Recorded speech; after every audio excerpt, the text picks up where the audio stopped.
청년부가 찬양을 하니까 분위기가 완전히 다릅니다. 네, 감사합니다. 예전에 한국에서 방영을 했던 영화가 있었습니다. Freedom Writers Diary라는 영화인데 미국에 있는 한 고등학교에 신임으로 교사가 한 명이 부임을 했습니다. 에린 그류엘이라고 하는 영어 선생님인데 대학을 졸업하고 발령을 받아서 이제 처음으로 수업을 진행을 합니다. 고등학교 1학년 반에 배정이 되어서 수업을 진행하는데 학생들이 수업을 듣지를 않습니다. 옆에 있는 친구들하고 이야기를 하고 엎드려서 자고, 이 학교의 학생들은 대부분이 흑인들이고 히스패닉 그리고 동양 아이들입니다. 문제아들만 모아놓은 학교이고, 그리고 그 반에 백인들 한두 명 정도만 있고 나머지는 다 그러한 아이들입니다. 거의 다 결손가족, 문제아 아이들만 모아놓은 학교이고, 이 선생님이 아이들을 어떻게 할 수가 없는 그러한 아이들을 처음으로 맡게 되었습니다. 아이들에게 어느 날 설문을 조사했습니다. 총을 만져본 사람이 있는 사람, 한두 사람 빼놓고 다 손을 들었습니다. 총을 쏴본 적이 있는 사람, 손을 든 아이들이 다 또 손을 들었습니다. 갱단에 가입해 본 적이 있는 사람, 아이들 중에 손을 든 아이들이 있습니다. 갱단 때문에 친구를 잃어본 적이 있는 사람, 거의 대부분이 친구들을 다 잃었습니다. 아이들이 구타와 폭력이 가정에 늘 끊임이 없었고, 성폭력이 끊임없이 있는 그러한 가정에서 다 자랍니다. 마약이 있고 총기의 위협이 늘 끊이지 않는 그러한 상황 속에서, 환경 속에서 자랍니다. 학교는 가장 안전한 장소이기 때문에 학교로 오는 것이지 공부를 하기 위해서 오는 장소가 아닙니다. 학교에서 늘 싸움이 있고 쉬는 시간이면 폭력이 있습니다. 이 아이들이 살고 있는 롱비치, 희망도 없고 살아갈 이유를 찾을 수가 없습니다. 죽음과 가까이 있는 죽음의 땅입니다. 이 학교 학생들의 희망은 살아서 학교를 졸업하는 것이 희망이라고 합니다. 이 학교에 에린 선생님이 부임을 하고 아이들과 부딪히면서 학교를 바꿔나가기 시작합니다. 그런데 아이들은 선생님이 백인이라고 거부를 합니다. 마음을 열지 않습니다. 이유 하나는 백인이라는 이유입니다. 자기들과 다르다는 겁니다. 백인 때문에 자기들 부모들도, 할아버지들도, 그리고 자기들도 차별당하는 그 차별이 너무 심해서 마음을 도저히 열기가 힘듭니다. 어느 날 이 선생님이 왜 아이들이 자기에게 마음을 열지 않는지 그 이유를 알기 시작합니다. 그리고 끊임없이 관심을 보이고 사랑하고, 그리고 아이들에게 일기를 나눠주면서 여기에 너희들 마음을 너희들 삶에 관해서 써라. 그리고 나에게 일기를 보여주고 싶은 사람은 캐비닛에 일기를 넣어놔라. 그리고 아이들이 거기에 자기 일기장을 넣어두고 그것을 통해서 아이들이 마음의 문을 열기 시작합니다. 그리고 아이들이 변하기 시작합니다. 살아남는 것이 희망이었던 아이들이 꿈을 꾸기 시작합니다. 죽음의 땅이 생명과 희망의 땅으로 바뀌게 되었습니다. 150명의 학생들이, 그곳에 있던 학생들이 이 선생님 때문에 바뀝니다. 캘리포니아에 있는 롱비치 윌슨이라는 고등학교에 에린 그루엘 선생님이 부임을 해서 삶을 변화시켰던 실화를 바탕으로 했었던 영화입니다. 에린 선생님은 LA 폭동이 있었던 그때 LA 폭동을 목격하고 이 흑인들, 히스패닉과 동양 아이들이 있었던 그 학교에 자기가 가기로 결심을 했습니다.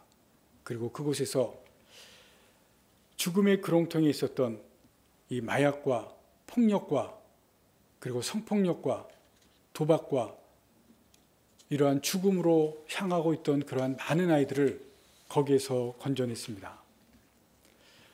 오늘 본문 출애굽기 12장은 우리가 강의하고 있는 출애굽기 이름의 책, 그 출애굽 사건이 있는 장입니다. 이스라엘 백성들이 드디어 애굽에서 탈출하는 사건이 나오는 장입니다. 하나님께서 왜 이스라엘을 출애굽을 시키셨는가? 왜 이스라엘을 애굽에서 구원하셨는가? 이스라엘이 노예로 고생하기 때문에 그렇습니다. 또 이스라엘이 그 선조들에게 하나님께서 가나안 땅으로 보내시겠다고 약속하셨기 때문에 그렇습니다. 우리가 들을 수 있는 답입니다. 그러나 좀 더 현실적으로 생각해 볼 것이 있습니다. 이스라엘은 노예로 살고 있습니다. 만약에 계속해서 노예로 살고 있었다 그러면 여러분 어떻겠습니까? 계속해서 노예로 살고 있었다 그러면 이스라엘의 역사는 애굽의 노예로 남았을 것입니다. 여러분, 우리가 일본의 강점기로 계속해서 남아 있었다 그러면 우리의 역사는 어땠을 것 같습니까? 오늘 우리가 사는 이러한 모습과는 완전히 180도 다른 모습이었습니다. 지금 한반도는 일본으로 표기가 되었을 것이고 우리는 아직까지도 일본 아래에 남아있을 것입니다. 아마도 여기 있는 대다수는 한국말을 하지 못할 수도 있었을 것입니다.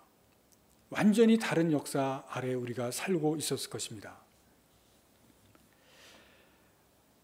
북한 사람들 최고위층을 남겨두고는 대부분의 서민들, 대부분의 사람들, 일반 사람들은 살아도 사는 것이 아닐 것입니다. 왜 북한 사람들이 탈북하겠습니까? 아마 잘못하는 사람들이 있긴 있을지라도 북한 땅은 희망이 없는 땅입니다. 생명을 잃어버린 땅입니다. 우리가 성경에서 보는 애굽이 바로 그러한 장소였습니다. 이스라엘 사람들이 살아있긴 하지만 사는 게 사는 것이 아닙니다. 하나님께서 이스라엘을 그렇게 두지 않으셨습니다. 바로에게 또 애굽에게 재앙을 내리시고 그리고 마지막 10번째 재앙에 바로 왕이 항복했습니다. 그리고 애굽에 처음 난 모든 장자들이 죽음을 당하게 하심으로 이제 10번째 재앙, 마지막 재앙을 통해서 하나님께서 이스라엘을 출애굽시킵니다. 그런데 오늘 본문에 나오는 이 10번째 재앙은 지역적인 구별은 없습니다. 이스라엘 사는 사람 지역이나 애굽에 사는 지역이나 이번에는 지역적인 구별은 없습니다. 하나님께서 말씀하시는 이 10번째 재앙은 애굽의 모든 지역이 다 대상입니다. 그 안에 있는 가축이든지 사람이든지 처음 난 것은 다 죽음을 당합니다. 그런데 오늘 본문에 보시면 12장에 보시면 이 재앙에도 사는 곳에는 구별이 없지만 그러나 구별이 한 가지가 있는 것을 볼 수가 있습니다. 피입니다. 피가 구별이 됩니다. 13절 말씀을 보시겠습니다. 내가 애굽 땅을 칠 때에 그 피가 너희가 사는 집에 있어서 너희를 위하여 표적이 될지라. 그 피가 너희가 사는 집에 있는데 피가 표적이 된다고 말씀합니다. 내가 피를 볼 때에 너희를 넘어가리니 재앙이 너희에게 내려 멸하지 아니하리라. 하나님께서 보내시는 사자가 피를 볼 때 그 피가 구별이 되는 것을 말씀합니다. 피가 있는 집은 넘어가지만 피가 없는 집은 하나님께서 그 가운데 처음 난 것들은 다 죽이신다고 말씀합니다. 29절 말씀을 12장 29절 말씀을 봅니다. 밤중에 여호와께서 애굽 땅에서 모든 처음 난 것 곧 왕위에 앉은 바로의 장자로부터 옥에 갇힌 사람의 장자까지와 가축의 처음 난 것을 다 치심에 그 밤에 바로와 그 모든 신하와 모든 애굽 사람이 일어나고 애굽에 큰 부르짖음이 있었으니 이는 그날에 죽임을 당하지 아니한 집이 하나도 없었음이었더라. 애굽 사람의 집에는 피가 없었기 때문에 재앙이 많은 것을 볼 수가 있습니다. 구별은 피입니다. 피가 있느냐, 피가 없느냐, 피로 인해서 구별이 일어나는 것을 볼 수가 있습니다. 이스라엘의 사람, 백성들, 어린 양의 피를 바르라고 말씀합니다. 7절 말씀에 보시면 이런 말씀이 있습니다. 피라고 하는 것은 어린 양의 피입니다. 12장 7절입니다. 그 피를 양을 먹을 집 좌우 문설주와 인방에 바르라. 어린 양의 피를 좌우 문설주와 어린 양의 피를 바르면 하나님의 사자가 그 피를 보고 넘어가겠다고 말씀합니다. 이스라엘 백성들은 어린 양의 피를 바르고 그리고 그 피를 하나님의 사자가 보고 넘어가지만 애굽 사람의 집에는 피가 없습니다.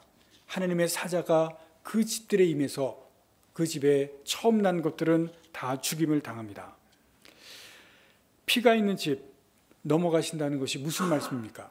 여러분, 피는 생명을 상징합니다. 생명이 곧 피입니다.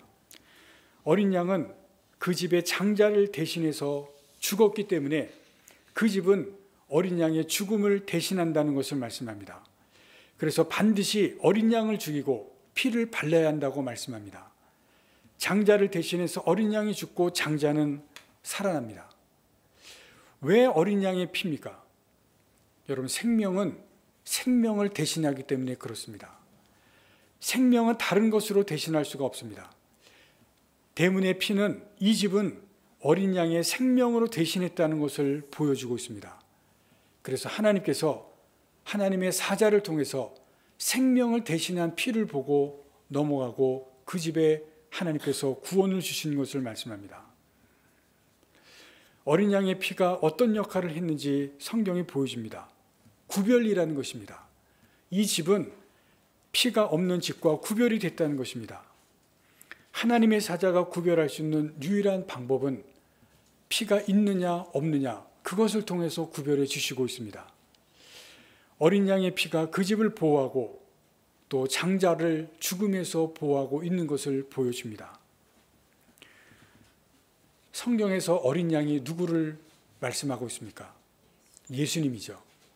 그 피는 예수님의 십자가의 보혈의 피를 말씀하시고 있습니다. 우리가 세상에서 또 죄에서 구별되는 것은 예수님의 보혈의 피를 통해서 구별되는 것을 말씀하시고 있습니다. 성경에서 구약에서 특별히 이 12장이 아주 중요한 것을 가르쳐 준 것은 바로 예수님의 이 피를 상징하기 때문에 그렇습니다. 십자가에서 죽으시는 피가 세상에서 우리를 구별하고 죄에서 구별하는 것을 말씀하시고 있습니다.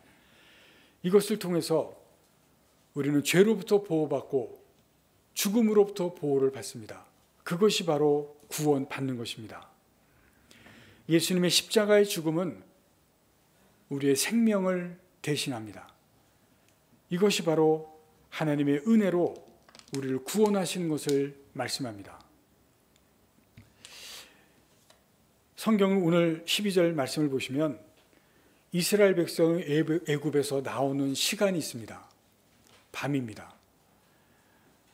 8절 말씀해 보시면 밤에 어린 양의 고기와 무교봉과 쓴나물을 먹고 애굽에서 나오게 하시는 것을 봅니다. 8절 말씀 봅니다. 그 밤에 라는 말씀입니다. 밤에 고기를 불에 구워 무교봉과 쓴나물을 먹으라 말씀합니다. 그런데 이 밤에는 우리가 읽지는 않았지만 12장 뒤에 보시면 하나님께서 특별한 밤이라고 말씀하십니다. 42절 말씀을 보겠습니다. 12장 42절입니다. 이 밤은 그들을 애굽 땅에서 인도하여 내심으로 말미암아 여호와 앞에 지킬지니 이는 여호와의 밤이라 말씀합니다. 이 밤은 하나님께서 이스라엘 백성들에게 피로 하나님께서 이스라엘 백성들을 구원해 내시는 밤인데 하나님의 밤, 여호와의 밤이라고 말씀하시고 있습니다. 여러분, 이 밤에 하나님의 밤에 출애굽 사건이 일어나는데 두 가지 전혀 다른 일이 일어나는 것을 12장에서 말씀하시고 있습니다. 애굽 사람들에게는 장자들이 다 죽습니다. 처음 난 모든 것이 다 죽습니다. 조금 아까 읽었는데 29절 말씀에 밤중에 여호와께서 애굽 땅에 모든 처음 난 것을 다 죽이셨다 말씀합니다. 밤중입니다. 여호와의 밤에 애굽 땅에는 모든 처음 난 것이 다 죽습니다. 그러나 그 밤에 여호와의 밤에 이스라엘 백성들은 무슨 일이 일어납니까? 하나님께서 은혜를 주시는데 장자들은 살아납니다. 애굽 땅의 모든 장자들은 다 죽지만 이스라엘 사람들의 장자는 하나님께서 피를 보시고 살려주십니다. 그리고 그 밤에 하나님께서 이스라엘 백성들을 애굽에서 구원해 내십니다. 430년 만에 하나님께서 구원해 주시는 것을 볼 수가 있습니다. 12장 41절 말씀을 봅니다. 430년이 끝나는 그날에 여호와의 군대가 다 애굽 땅에서 나왔은즉 430년 만에 하나님께서 이 이스라엘을 여호와의 밤에 나오게 하신 것을 볼 수가 있습니다. 여호와의 밤은 애굽 사람들에게는 죽음의 밤이고 통곡의 밤이고 심판의 밤입니다. 그러나 이스라엘에게는 구원의 밤이고 생명의 밤이고 기쁨의 밤입니다. 해방의 밤입니다. 같은 밤이지만 한 사람들에게는 죽음이고 또 한 사람들에게는 구원입니다. 전혀 다른 밤입니다.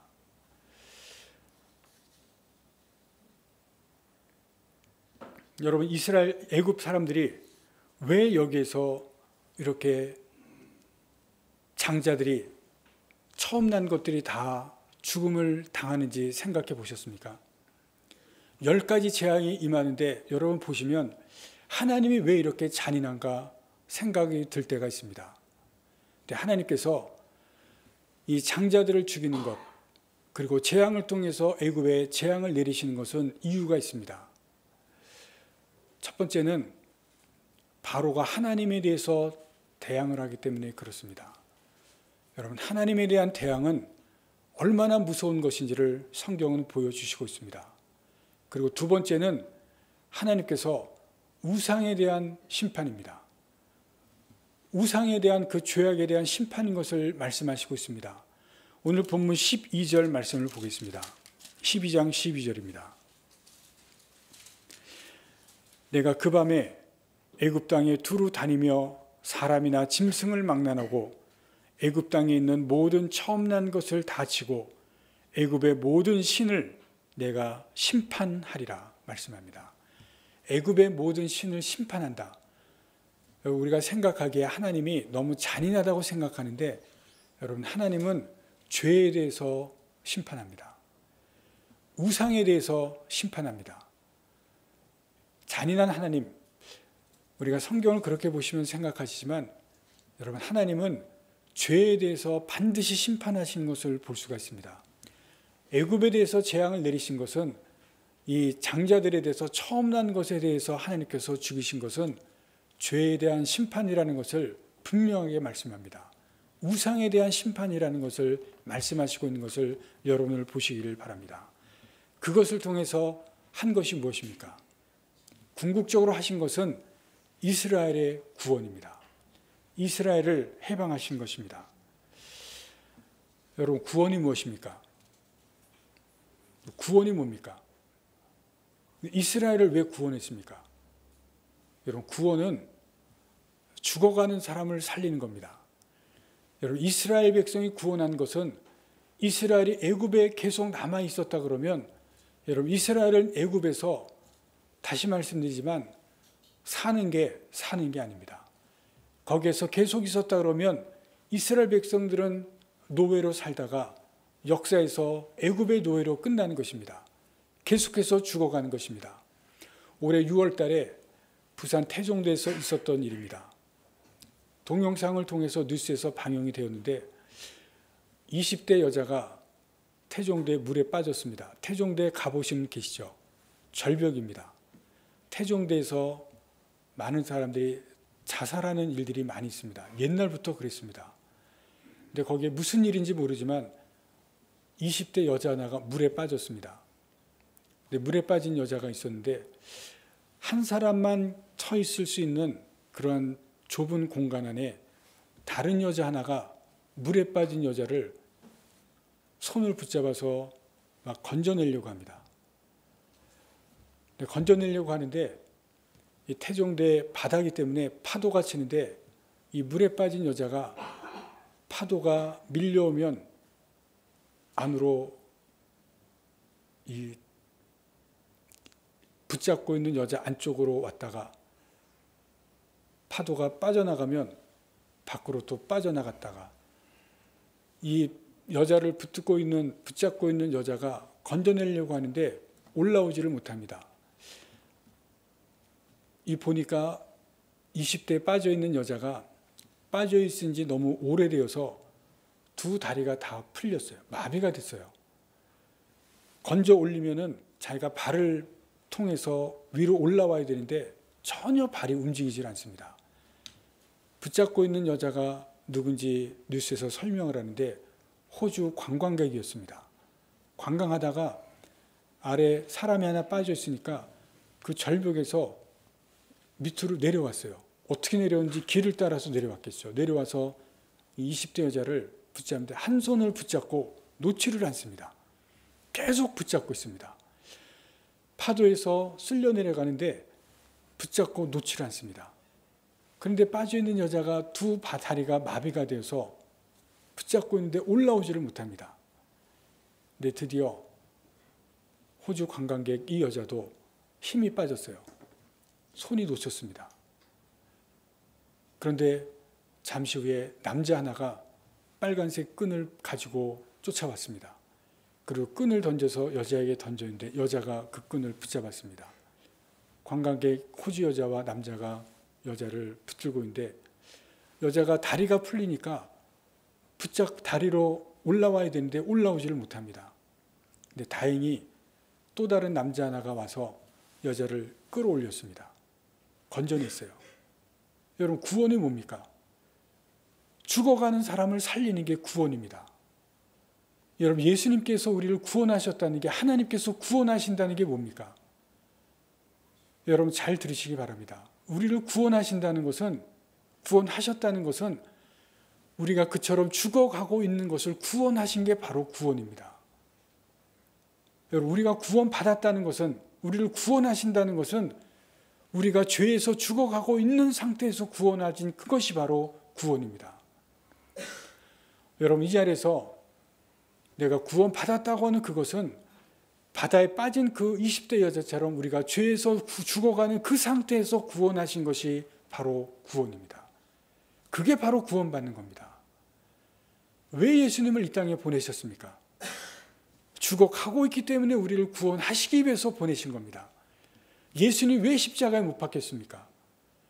가만 놔두면, 예수님께서 죽지 않으면 우리가 죄로 영원히 죽기 때문에 예수님께서 십자가에서 죽으신 겁니다. 아까 말씀드렸죠. 어린 양을 왜 죽여서 대문에, 문지방에, 문설주에 발랐습니까? 생명은 생명이 아니면 대신할 수가 없습니다. 예수님께서 우리를 위해서 죽는 죽음이 아니면 우리를 죄에서 대신 구원하는 죽음으로 구원하실 수가 없습니다. 여러분, 하나님 앞에서 구원이라고 하는 것은 생명 대 생명입니다. 피 대 피입니다. 오늘 본문에서 죽음의 사자가 피를 보고 건너가는 것은 생명 대 생명이 아니면 구원이 있을 수가 없습니다. 그래서 애굽 사람의 집에 들어가서 장자들을 죽인 것은 오늘 말씀드린 것처럼 하나님께서 잔인한 하나님이 아닙니다. 죄에 대한 벌입니다. 반드시 죄는 벌을 받습니다. 죄에 대한 벌은 죽음입니다. 그런데 그것을 구원하는 것은 생명입니다. 생명을 대신해서 생명을 구원하는 것입니다. 어린 양의 생명을 대신해서 피를 발랐기 때문에 피를 보고 구원으로 넘어가는 겁니다. 우리를 구원하신 것은 죽어가는 그 바다에 빠진 여자를 구원하신 것처럼 우리가 죽을 수밖에 없기 때문에 예수님께서 대신 죽으셔서 우리를 구원하신 것입니다. 여러분, 구원받은 그러한 사람들, 이미 구원을 받은 확신 있는 사람들, 우리가 죽는 것 때문에 구원을 하신 것입니다. 여러분, 그것은 구원의 경험입니다. 여러분, 구약에서 가장 중요한 것은 출애굽의 경험입니다. 이스라엘 백성들이 이 출애굽의 경험을 잊을 수가 없었습니다. 이 출애굽의 사건을 평생 경험하고 후손들이 이것을 기억할 수 있도록 남겨줬습니다. 그래서 그것을 유월절이라고 말합니다. 피를 보고 넘어가서 우리를, 이 민족을 구원하셨다고 말씀합니다. 그런데 여러분, 이 민족의 구원은 민족 전체의 구원뿐만이 아니라 민족의 구원이기는 하지만 그 민족 가운데 한 사람 한 사람은 개인 구원입니다. 나를 구원하셨고 내 가족을 구원한 것입니다. 만약 거기에서 나를 구원하신 것을 제외하고 빠졌다 그러면 어떻게 되겠습니까? 나는 영원히 애굽의 노예로 남는 겁니다. 내 가족은 영원히 애굽의 노예로 남는 것입니다. 그 가운데서 나는 빠져서 영원히 애굽의 역사적으로 남아서 노예로 남을 수밖에 없는 것입니다. 그런데 나를 구원하시고 내 가족을 구원하셔서 나도 하나님께서 구원의 역사 가운데 참여하게 하시는 민족의 구원은 집단의 구원이기는 하지만 그 가운데 한 사람 한 사람은 나를 구원하시는 개인의 구원이 있습니다. 예수님께서 나를 구원하시는 그 구원은 죽어가는 나를 구원하시는, 죽음 가운데 구원하시는 구원시라는 것을 여러분 아시기를 바랍니다. 그 구원의 경험이 있어야 됩니다. 여러분, 우리의 믿음이 자꾸 흔들리는 것, 신앙생활하다가 흔들리는 것은 구원에 대한 확신이 없기 때문에 그렇습니다. 구원의 확신은 우리의 신앙의 가장 중요한 부분이고 우리의 신앙의 근본입니다. 이 확신이 있어야 됩니다.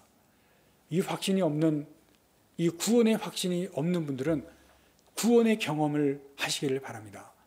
구원의 결단의 확신이 있어야 우리의 신앙이 흔들리질 않습니다. 하나님께서 교회를 개척하게 하시고 지금 시간이 흐르면서 저에게 계속해서 가르쳐 주시고 깨닫게 하신 것이 있습니다. 구원의 확신이 없는 분들, 우리 성도들 가운데 구원의 확신이 없는 분들, 언젠가 반드시 구원의 확신에 대해서 부딪히게 하시는 시간을 가지라고 말씀을 하시고 있습니다. 여러분, 제가 언젠가 그 구원의 확신에 대해서 한 분 한 분들 함께하는 시간을 언젠가는 반드시 가질 것입니다. 여러분, 이것이 없으면 우리의 신앙은 반드시 흔들리게 되어 있습니다. 구원의 경험, 하나님께서, 예수님께서 나를 구원하신 그 경험 반드시 가져야 됩니다. 여러분, 이스라엘 백성들이, 이스라엘 지금 나라가 왜 견고하게 서 있는지 아십니까? 출발이 어딘지 아십니까? 오늘 본문입니다. 하나님께서 우리 민족을 애굽에서 구원하게 하셨다. 그 구원, 이것이 이스라엘 백성들에게는 박혀 있습니다. 후손들에게 물려줍니다. 14절 말씀을 봅니다. 너희는 이 날을 기념하여 여호와의 절기를 삼아 영원한 규례로 대대로 지킬지니라. 영원이라는 단어가 있습니다. 영원한 규례로 대대로 지키라. 이 말씀을 따라서 이스라엘 백성들은 이 날을 유월절로 삼고 대대로 지킵니다. 후손들에게로 가르쳐서 지금도 유월절을 지킵니다. 하나님께서 우리를 구원하신 이날, 그 구원의 확신이 있습니다. 그래서 하나님이 우리를 구원하셨다고 하는 이 출애굽은 이스라엘 백성들, 지금 이스라엘 민족은 바꿀 수 없는 구원의 확신입니다. 역사적인 사건입니다. 200만이나 되는 사람들, 한날에 어느 날입니까? 구원의 밤입니다. 여호와의 밤입니다. 하나님께서 우리를 구원하신 그날, 하나님께서 이 날을 구원하셨다고 하는 것을 이 이스라엘 사람들은 흔들리지 않는 믿음으로 가지고 있습니다. 여러분, 이 구원을, 하나님께서 나를 구원하신 그 구원의 확신을 여러분들도 가지고 있습니다. 가지고 있으셔야 됩니다. 구원의 경험, 나에게 있어야 됩니다. 조혜련 개그우먼 아시죠? 이 조혜련 씨가 한참 인기가 굉장히 많이 있었죠. 근데 지금은 텔레비에 잘 나오지 않습니까? 잘 볼 수가 없습니다. 이유가 있습니다. 이 조혜련 씨가 옛날에 어린 시절에 굉장히 가난하게 살았습니다. 가난하게 살았기 때문에 11살부터 나가서 시장에 가서 어머니와 같이 장사하면서 돈을 벌어야겠다고 합니다. 대학에 들어가서도 등록금을 자기가 벌면서 대학을 다녔다고 합니다. 이 얘기는 무슨 얘기냐면 그만큼 자립심이 강하고 독립심이 강했다는 얘기입니다. 남을 잘 의지하지 않는다는 얘기입니다. 그리고 그래서 예수를 믿는 기독교에 대해서 별로 좋지 않게 생각했다고 합니다. 예수님을 의지하고 하나님을 의지하는 그 신앙 별로 좋지 않게 생각해서 교회에 대해서는, 기독교에 대해서는 관심을 별로 갖지 않았다고 합니다. 그런데 교회에 대해서는 그렇게 생각하는데 남녀호랑개교라고 있죠. 옛날에 굉장히 많았습니다. 저도 옛날 고등학교 때 제가 사는데 바로 윗집에 남녀호랑개교 믿는 사람이 있었는데 수시로 막 비비면서 남녀호랑개교 외우는데 이 조혜련 씨가 고등학교 때부터 남녀호랑개교를 굉장히 열심히 믿었다고 합니다. 기독교는 예수님 의시한다고 싫어하면서 남녀호랑개교는 굉장히 열심히 믿었다고 하는데 이 조혜련 씨가 우리나라에서 그렇게 인기가 있다가 아시는 대로 한국 개그 음원으로 최초로 일본에 도전을 했죠. 일본 가서 또 굉장히 또 인기를 누렸습니다. 그리고 일본어도 잘해서 일본 통역사, 또 최고 수준의 통역사가 또 되었다고 합니다. 또 그러다가 또 중국으로 유학을 가기 위해서 중국에 어느 날 답사를 갔는데 식당에서 우연히 한 남자를 만났다고 합니다. 지금의 남편입니다. 만났는데 몇 번 만나다가 이 남자를 내가 놓쳐서는 안 되겠다. 그래서 이제 사귀었다고 합니다.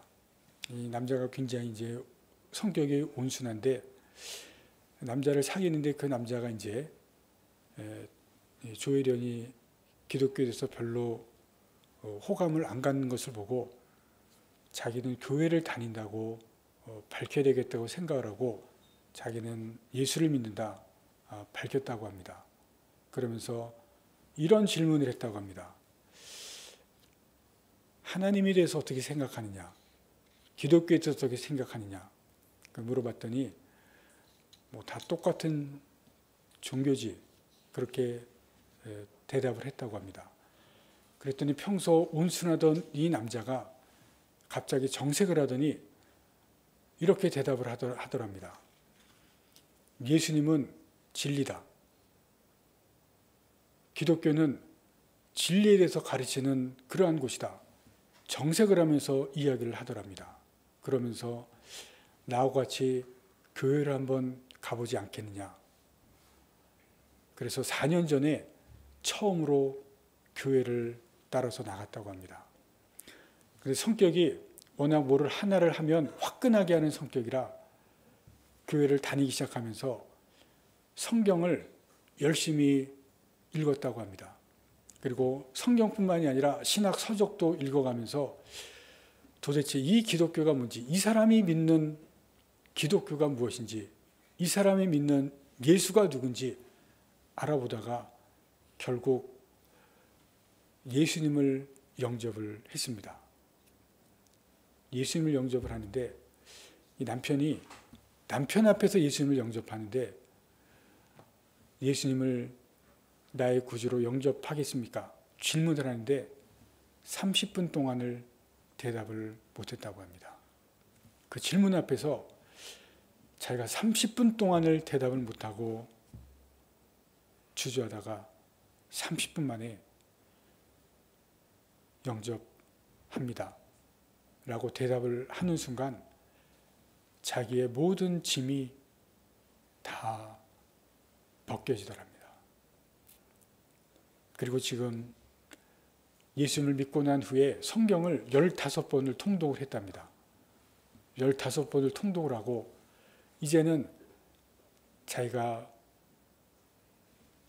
믿은 예수님, 다른 사람들에게 예수님을 알려주는, 자기가 아는 예수님을 전하는 그것이 자기의 꿈이라고 합니다. 여러분, 예수님을 조혜련이 그래요. 제가 몇 번은 들었습니다. 도대체 예수를 이해가 되지를 않았다고 합니다. 성경에서 말하는 진리가 믿어지지를 않았다고 합니다. 그런데 읽고 또 읽고 읽다가 이 진리가 예수님이 어떤 분이신지 믿게 되었다고 합니다. 구원의 확신입니다. 여러분이 구원의 확신의 경험이 있어야 됩니다. 그래야 흔들리지 않게 됩니다. 이스라엘 백성들이 이 오늘의 출애굽의 사건, 민족적인 사건의 경험이 이스라엘 민족 전체가 흔들리지 않는 믿음을 갖는 것처럼 여러분 구원의 경험, 나의 신앙에서 흔들리지 않는 그러한 신앙의 경험이 됩니다. 여러분 도저히 믿을 것 같지 않던 이런 조혜령 같은 사람도 믿음의 경험이 있을 때, 구원의 경험에 확신의 경험이 있을 때 흔들리지 않는 믿음의 사람이 됩니다.